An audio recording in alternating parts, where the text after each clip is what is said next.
Pemerintah resmi menurunkan level PPKM di beberapa kota besar Pulau Jawa dan Bali. Penurunan level ini disertai dengan berbagai pelonggaran aktivitas. Penurunan level ini dikhawatirkan memicu euforia masyarakat sehingga lengah menjaga protokol kesehatan dan meningkatkan mobilitas warga. Akibatnya, ancaman lonjakan kasus baru pun mengintai. Untuk membahasnya lebih dalam, kita sudah terhubung dengan Gubernur Jawa Barat Ridwan Kamil. Selamat sore, Kang Emil. Selamat sore, Mbak Rifana. Dan Pak Hermawan Saputra, Dewan Pakar Ikatan Ahli Kesehatan Masyarakat Indonesia atau IAKMI. Selamat sore Pak Hermawan. Selamat sore Mbak Rifana. Oke, saya mau ke Kang Emil terlebih dahulu. Kang Emil, kami lihat kabupaten kota di wilayah Anda banyak yang berada di level 3 ditentukan oleh pemerintah pusat. Tepatnya ada berapa kabupaten kota di Jawa Barat yang menerapkan PPKM level 3 dan persiapannya mereka bagaimana dengan penurunan level ini, Kang Emil? Ya, kami ini mayoritas ada di level 3, kurang lebih sekitar 20-an level 3. Dan kami juga yang paling banyak di level 2, ada sekitar 4 daerah sudah boleh di level 2. Ini sebuah kebahagiaan yang luar biasa. Keterisian rumah sakit juga rekor terendah hanya 22% dari dulu puncaknya 91%. Nah, kami juga sama, tidak ingin euforia, tidak ingin kecolongan. Jadi pembukaan di PPKM level 3 dan level 2 ini kami lakukan secara gradual, Mbak. Jadi 25% masuk juga harus dengan aplikasi Peduli Lindungi untuk yang area-area publik, kira-kira begitu ya, dan transportasi. Terus kita monitor, kita kan selalu rapat 1 minggu 1 kali, melihat kenaikan atau penurunan kasus dan lain-lain sebagainya. Nah, kami juga menegaskan kepada seluruh aparat, justru momentum lagi turun ini adalah kampanye penegakan hukum. Untuk mengingatkan ini loh, udah turun, jangan sampai kita PPKM level 4 atau darurat lagi, gara-gara kamu-kamu tidak disiplin. Nah, per hari ini, alhamdulillah justru tingkat kepatuhan memakai masker ada di 90%, jaga jarak di 87% menurut laporan rutin di aplikasi kita yang dimonitor TNI Polri dan Satpol PP. Jadi per hari ini kondusif ya dalam bahasa saya, apalagi dibandingkan dengan kedaruratan di bulan lalu. Oke, kalau Kang Emil mengatakan tidak ingin euforia meskipun ada kebahagiaan karena melihat indikator-indikator yang disampaikan ataupun dilaporkan dalam Pemprov Jawa Barat ini menunjukkan indikator yang baik. Tapi saya mau ke Pak Hermawan. Pak Hermawan, ada kekhawatiran bahwa kalau kita lihat belakangan ini angka kasus positif di Jawa Barat masih tinggi. Di Jawa Bali tertinggi di 3 besar. Tapi pemerintah kemudian menurunkan ke level 3. Menurut Anda ini keputusan yang tepat meskipun indikatornya tadi yang disampaikan oleh Kang Emil sudah menunjukkan penurunan, ini keputusan yang tepat Pak Hermawan? Ya, kalau kita lihat dari berbagai indikator memang untuk di wilayah Jawa terjadi penurunan kasus termasuk juga angka perawatan ya, okupansi rate di rumah sakit. Nah, hanya saja kalau kita belajar dari pengalaman masa lalu Mbak Rifana, kita pernah mengalami kenaikan kasus yang signifikan di bulan Mei Juni 2020, kemudian kita mengikutinya dengan PSBB ya. Jawa Barat dari PSBB menjelma menjadi PSBB proporsional waktu itu. Kemudian di awal Januari juga kita sudah mengalami kenaikan kasus yang cukup tinggi dari PPKM yang akhirnya diambil sebagai kebijakan, lama-lama juga PPKM yang relatif lebih terbuka ya. Nah, kemudian di bulan Juni, Juli dengan PPKM darurat di ujung Juli, dan sekarang kita lakukan relaksasi. Nah, dalam melakukan relaksasi itu sebenarnya wajar pada sisi relaksasinya. Tetapi ketika euforia yang kita lihat bagaimana di jalanan, padatnya lintas, kemudian juga di pemukiman, di sentra-sentra layanan publik, kembali di saat itulah euforia itu kadang tidak begitu terkontrol di lapangan. Nah, oleh karenanya euforia ini juga ada dua sisi. Kita juga menghimbau agar masyarakat tidak berlebihan memaknai relaksasi ini, tetapi juga di aspek pemerintah juga untuk berhati-hati agar relaksasi itu tidak terlampau drastis gitu, tetapi dengan kebertahapan dan protokol kesehatan yang terukur dari masing-masing aspek atau segi kehidupan yang dibuka secara bertahap tentu saja. Nah, oleh karena itu sebenarnya dua sisi tadi Mbak Rifana, di aspek masyarakat sendiri tidak boleh euforia, dan euforia ini tidak hanya PPKM, ada juga euforia vaksin. Nah, dua-dua inilah yang akan menimbulkan keramaian baru yang sebenarnya hari-hari 2 hari terakhir ini ya, terutama di wilayah Jabodetabek juga sudah mulai ramai kembali. Tapi kita berharap pemerintah tetap fokus dan awasi dengan ketat supaya menjadi kategori-kategori yang diizinkan untuk lebih terbuka itu, Rifana. Oke, Kang Emil, tidak boleh pemerintah daerah kemudian menjadi euforia. Tadi Anda juga menyebutkan bahwa ini meskipun indikatornya sudah menunjukkan perbaikan, tapi ini adalah momentum bagi penegakan hukum begitu ya, memberikan edukasi kepada masyarakat untuk tetap menjaga protokol kesehatan. Tapi selain itu memastikan bahwa penerapan ataupun relaksasi PPKM level 3 ini di kabupaten kota di wilayah Anda tidak memicu lonjakan kasus kembali ini, bagaimana Kang Emil memastikannya? Ya, kan tadi, jadi Gakum ini adalah instrumen penegakan hukum kita untuk ditegakkan lebih-lebih di saat sedang rendah seperti ini, untuk mengingatkan, karena masyarakat juga udah sangat sangat menderita lah ya pada saat puncak PPKM darurat. Jadi saya selalu bilang, yuk daripada kita harus seperti PPKM level 4 serentak kayak dulu, mendingan sekarang mah boleh produktif, tapi prokes 5M-nya tetap dipatuhi. Nah, sebenarnya kampanye itu sebenarnya itu akan menjadikan sebuah budaya baru di masyarakat bahwa mereka ingin melakukan banyak kegiatan tapi dengan prokes 5M. Nah, instrumen mengukurnya kan kami ada aplikasi yang dilaporkan. Kemudian juga dari catatan kami ya, juga untuk Pak Hermawan, saya melihat kenaikan kasus di Jawa Barat khususnya, kalau pada saat PPKM, PSBB itu relatif terkendali, tapi setiap ada libur panjang. Nah, ini si lonjakan-lonjakan itu rata-rata munculnya pada saat libur panjang. Nah, kalau kemarin itu libur panjang habis Lebaran dihantam oleh varian Delta yang penyebarannya cepat.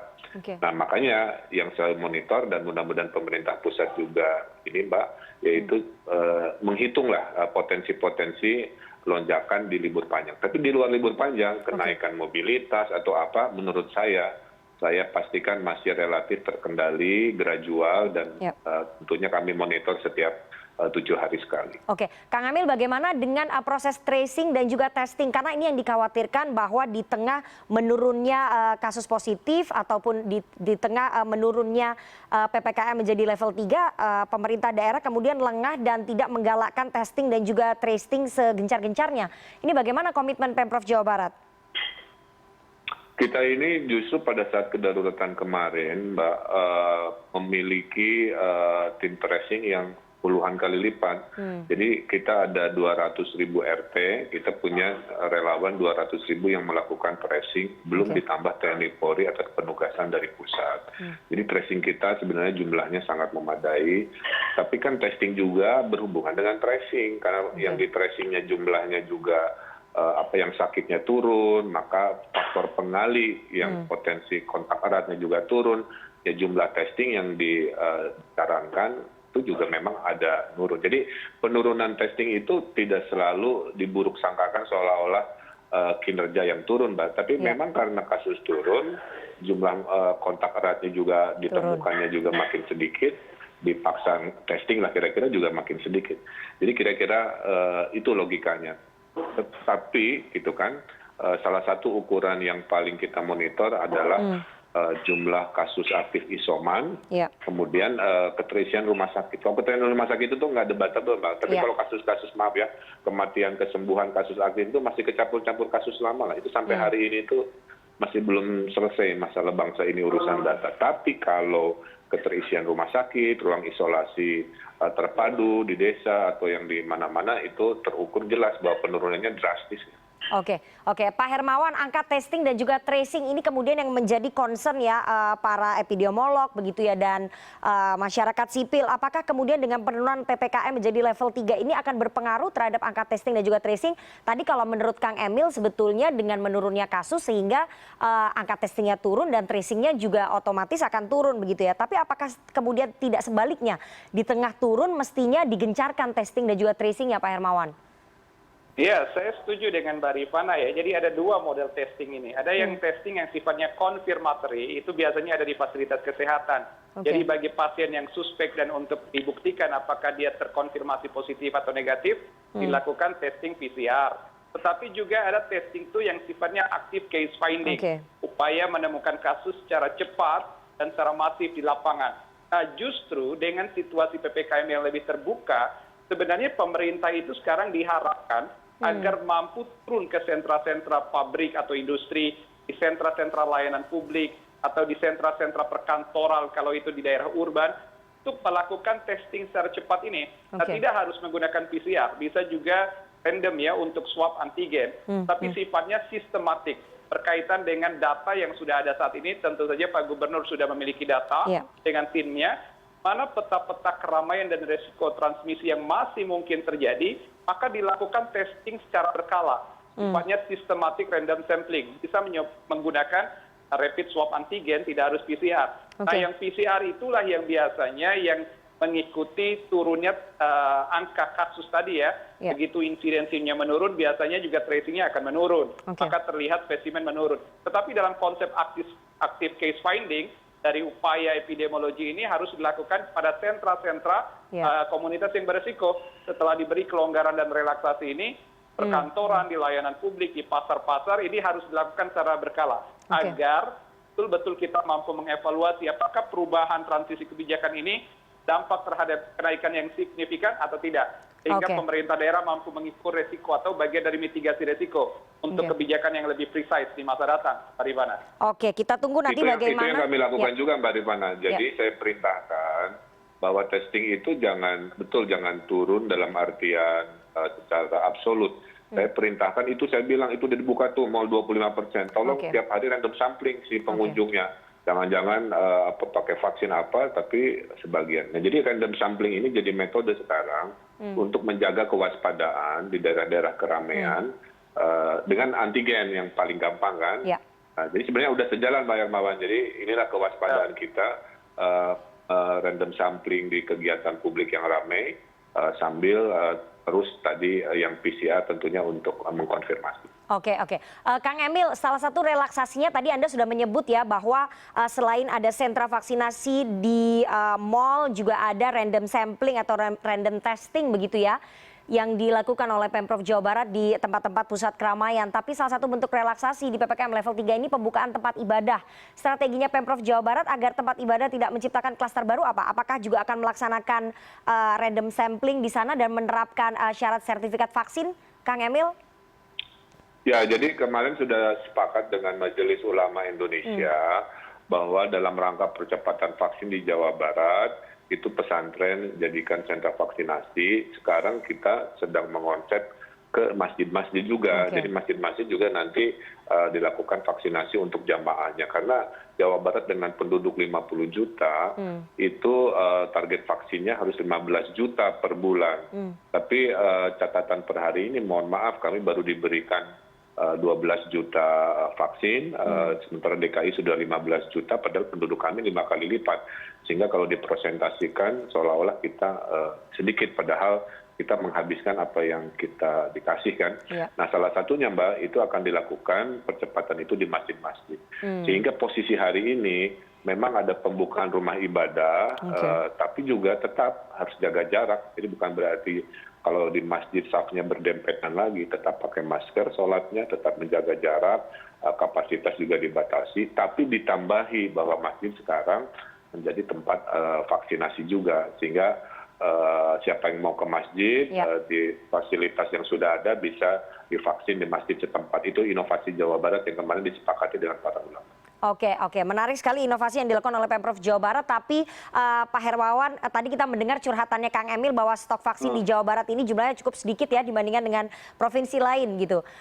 Tapi dengan capaian vaksinasi yang masih timpang dan jumlahnya juga sedikit, menerapkan syarat vaksin di tempat ibadah, menurut Anda mampu menekan lonjakan kasus ataupun menghindarkan tempat ibadah menjadi klaster baru, Pak Hermawan? Saya rasa ini untuk provinsi-provinsi di luar DKI Jakarta, rasa-rasanya untuk menerapkan ini tidak tepat ya. Karena tadi persoalannya bukan pada kemauan masyarakat untuk divaksin atau tidak, tapi ketersediaan vaksin. Jawa Barat saja yang paling dekat dengan pusat pemerintahan, pusat logistik, dengan penduduk terbesar di Indonesia, itu masih sangat mengalami kekurangan dari ketersediaan vaksin ini. Belum lagi menjamin periodisasi penyuntikan untuk tahapan kedua. Karena sebenarnya vaksin itu baru bisa kita nilai kalau sudah rampung untuk suntikan yang kedua, baik Sinovac maupun AstraZeneca. Nah, oleh karena itu DKI lah yang sebenarnya lebih banyak berwacana untuk mensyaratkan sertifikasi vaksin ini, sertifikat vaksin yang bagian dari prasyarat mobilitas dan akses layanan publik. Jadi hemat saya untuk wilayah Jawa Barat di samping akan memunculkan rasa ketidakadilan masyarakat, karena pada dasarnya bukan persoalan mau tidak mau divaksin kan, tapi lebih kepada ketersediaan vaksin bagaimana yang disampaikan Pak Gubernur. Nah beda kalau di DKI Jakarta yang hampir semua vaksin ada di DKI, bahkan Moderna Pfizer yang baru pun sudah berlakukan di DKI ini. Apalagi juga ada penopangnya dari vaksin gotong royong. Jadi untuk DKI coverage-nya untuk dosis pertama saya rasa sudah hampir 100%, dan tinggal DKI menyempurnakan dengan yang kedua. Nah dari situlah DKI buffering Indonesia untuk mensyaratkan adanya sertifikat vaksin untuk akses layanan publik atau fasilitas tertentu. Tapi di luar DKI saya rasa belum relevan untuk menerapkan hal itu, karena secara nasional pun kita masih bawah 25% capaian vaksinasi tahap awal, dan masih sekitar 16% untuk tahapan dosis kedua. Jadi masih sangat jauh untuk kita menjadikan prasyarat seluruh wilayah. Makanya Mbak Rifana ya, kalau boleh media jangan banding-bandingin kami dengan persentase lah, nggak fair Mbak. Karena jumlah vaksin yang diterimanya tidak proporsional. Kalau jumlah yang diterimanya sesuai proporsional, kemudian dipresentasekan berdasarkan kinerja, itu fair. Tapi ini tadi saya bilang, saya penduduk 50 juta, dikasih vaksin hanya 12 juta. Jakarta penduduk 10 juta, vaksinnya 15 juta. Terus dipresentasekan ya Jakarta puluhan persen, kami masih belas persen. Nah jadi poinnya salah satu yang tadi ingin saya tekankan adalah tidak bisa seketat itu kalau vaksinnya juga belum banyak, kira-kira begitu. Tapi dari catatan juga kami menemukan tidak banyak itu namanya klaster rumah ibadah ya, secara umum lah kira-kira begitu. Jadi saya kira cukuplah pakai masker, kemudian jaga jarak. Catatan kami nggak ada klaster rumah ibadah di 1 tahun ini ya, di 2021. Oke, artinya angka pembanding dari pemerintah pusat harus diperbaiki begitu ya, antara satu provinsi dengan provinsi lainnya soal vaksinasi, soal capaian vaksinasi. Nanti kita sampaikan. Tapi Mbak Rifana, mungkin nanti spesifik wilayah yang beririsan dengan DKI perlu diperlakukan khusus ya, terutama Bogor, kemudian Depok dan Bekasi ya. Sebagian dari Jawa Barat yang memang integratif dengan DKI Jakarta. Ini seharusnya memiliki kebijakan akses dan distribusi vaksin juga yang berbeda saya rasa ya. Oke, terakhir Kang Emil, karena waktu kita tidak banyak Bapak-Bapak, ini pertanyaan semua orang, pertanyaan kami juga dan juga orang tua murid. Kang Emil, relaksasi PPKM level 3 salah satunya adalah pembukaan sekolah tatap muka. Pemprov Jabar sudah memutuskan akan membuka sekolah tatap muka seperti keinginan Mendikbudristek Nadiem Makarim. Kang Emil? Ya, kami sudah perintahkan, apalagi kami sudah punya 4 wilayah level 2 ya Mbak. Itu level 2 itu kan jauh lebih baik dari level 3. Tapi syaratnya tolong siswa dan gurunya 100% divaksin. Setelah itu kita izinkan untuk pembukaan pembukaan sekolah. Kembali lagi saya ingatkan, Jawa Barat itu ada kota, ada kabupaten, di kota banyak COVID, di kabupaten sedikit COVID. Jadi tidak bisa satu kebijakan dipukul rata lah ya. Makanya PPKM level 2-nya sudah bagus, vaksinnya 100% baru boleh buka sekolah. Jadi intinya diizinkan selama syarat tadi memenuhi. Memenuhi persyaratan. Oke, kita berharap juga bahwa masyarakat yang berada di level 3 dan juga di level 2 di kabupaten kota, bukan hanya di Jawa Barat tapi di seluruh wilayah Indonesia tidak terlena begitu ya dengan euforia penurunan level PPKM yang diterapkan oleh pemerintah. Dan kita tunggu nanti bagaimana hasilnya. Semoga tidak ada lonjakan kasus setelah penurunan level ini. Terima kasih sekali 2 orang narasumber yang sudah bergabung sore hari ini. Gubernur Jawa Barat Ridwan Kamil dan juga Hermawan Saputra, Dewan Pakar IAKMI. Sehat selalu Kang Emil dan juga Pak Hermawan. Sama-sama Mbak Rifana, Mas Hermawan. Terima kasih Mbak Rifana, terima kasih Kang Emil.